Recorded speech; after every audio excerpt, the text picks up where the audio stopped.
Welcome back to the final installation of the Hebrew Mechina program.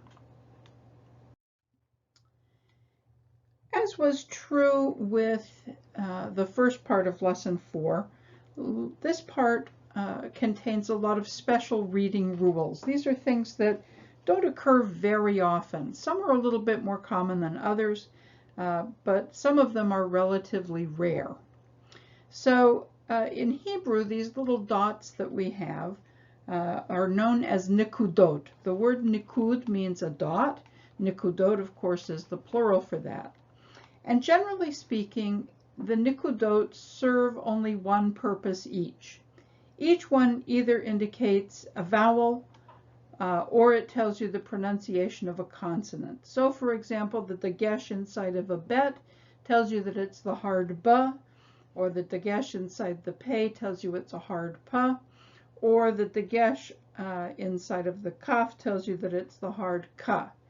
Or there's the dot that occurs over the shin or the sin to tell you which pronunciation that particular consonant has. In this particular keyword, it's actually the name Moshe. Moshe, of course, is Moses. Moshe contains a special marking. It is known as a double duty dot because when you have an O vowel that comes before a shin or an O vowel that comes right after a sin, they only use one dot. You don't have two dots sitting on top of each other that way.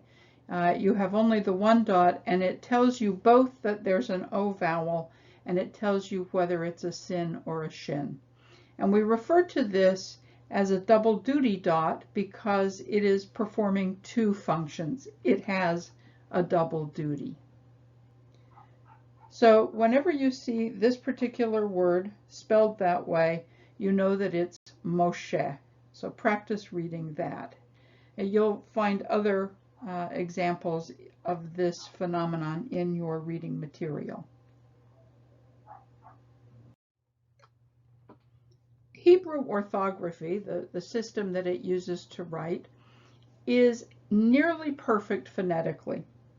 A perfect phonetic system is one where each symbol represents one sound and one sound only, and every sound is represented by one symbol and one symbol only. Finnish is actually an example of a perfect phonetic system where there's a one-to-one correspondence between the sounds and the symbols. Hebrew is really close to that, but there are several pairs of symbols that represent the same sound.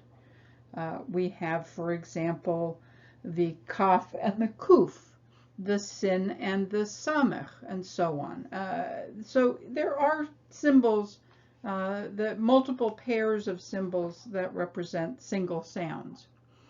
But there are very few symbols that have two different purposes. The new Hebrew word, the new keyword this lesson, tzohoraim, is actually one of those. It contains the vowel symbol known as a kamatz, and a kamatz can either be an a or an o. When it's an a, it's known as kamatz gadol, the big kamatz, and when it's an o, it's the kamatz katan, the little kamatz. So the keyword tzohoraim, which means noon, noontime, contains the kamatz katan, the tzo at the beginning, and the second new symbol under the hay is known as a chataf kamatz, which is always an O sound. So tzohoraim. Practice reading this word. These are a little bit tricky, but the kamatz katan is a little bit tricky, but there are some specific ways that you'll learn how it's applied, but that's for a slightly later time. Right now, just treat it as something that you have to kind of learn individually for each word. So practice reading this word.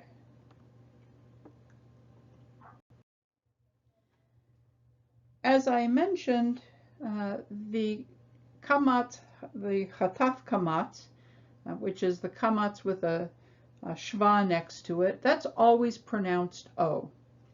And when you have a kamatz and a chataf kamatz right next to each other, both of them are pronounced O. That's what we saw with the word sohoraim in the previous slide. But there's also a word that comes up frequently in Hebrew. It's a very common word, shows up a lot. And in this particular word, the kamatz is always a kamatz katan. It's always pronounced O. It looks like it should be A, but it isn't. It's always O. And the word is kol. Kol means all or every. And in every version of this word, with every prefix that might be added to it, it still maintains that O sound. So we have bakol, mikol, kachol, bachol, and uvachol. In every one of them, it's pronounced O, starting with the word kol. So practice reading each of these words so that you'll get some familiarity with them and will hopefully recognize that it's always O when you see it in a text.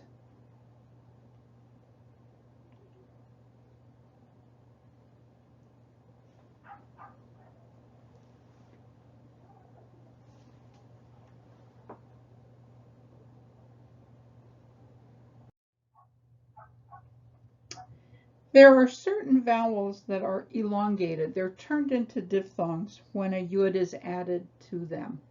So, for example, we have beitza and we have chai. These are two keywords that you had earlier in the program. Beitza, you may remember, means egg, and that two-dot ev vowel is elongated to a. Beitza, beitza, beit knesset. You'll see that whenever you have those two dots followed by a yud, it's elongated into the A sound. And in some pronunciations, even without the yud, it's still pronounced A. But in Israel, it's pronounced unless it has that yud after it to elongate it. Same is true with the word chai, meaning a living thing or life. You have the A vowel followed by a yud, which elongates it from A to I, chai, beitza, chai. This lesson, we get the final two of these kind of elongated vowels or diphthongs that occur when you add a yud to a regular vowel. In this case, we have the O vowel, and O, the O with the vav, it's called a cholam malay. When the cholam malay is followed by a yud, it's pronounced oi. So we have the key word oi va'avoy. In Yiddish, it's shortened to oi vei, but in Hebrew, it's oi va'avoy, which is a great word to add to your vocabulary. It comes in handy on many different occasions, so practice reading it. And finally, we have the U, the shuruk, that's the U that's a vav with the dot. When that U is followed by a yud, it's pronounced ui, like in the word gooey. So we have oi and we have ui to add to A and I in this lesson. Finally, we come to the syllable marker, which is the other symbol, other than the kamatz, that can represent two different purposes.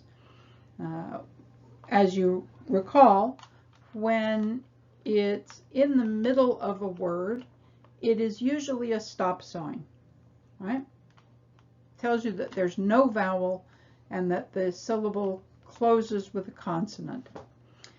And when it's at the beginning of the word, it's kind of a go sign. It makes the tiniest little vowel sound.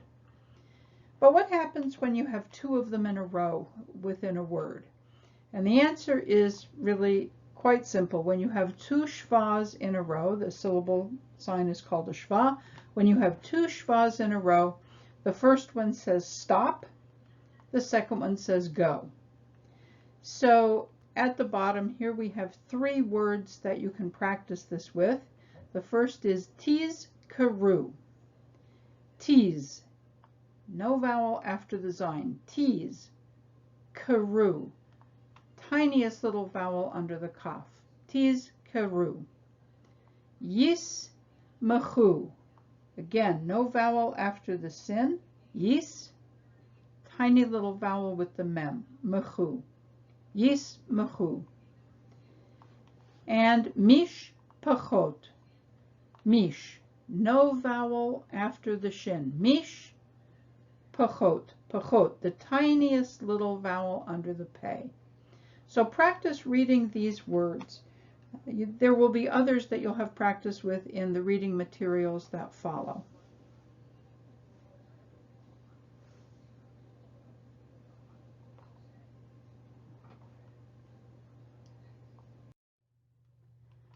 So at this point, we conclude our Mechina program. You've now learned all the letters and all the vowel signs. You've learned the syllable marker and the way to use it both when it has no vowel sound and when it represents a tiny vowel sound. And you've learned a number of special reading rules. You're now ready for pages 5 and 6 in the reading materials of this lesson. And when you're done with the activities, please contact your instructor, and you can ask anything that may be unclear about any of these items and finish the program, and you will be ready for Hebrew class, either Modern Hebrew 1 or Biblical Hebrew 1. And I end by saying, Mazal Tov, congratulations.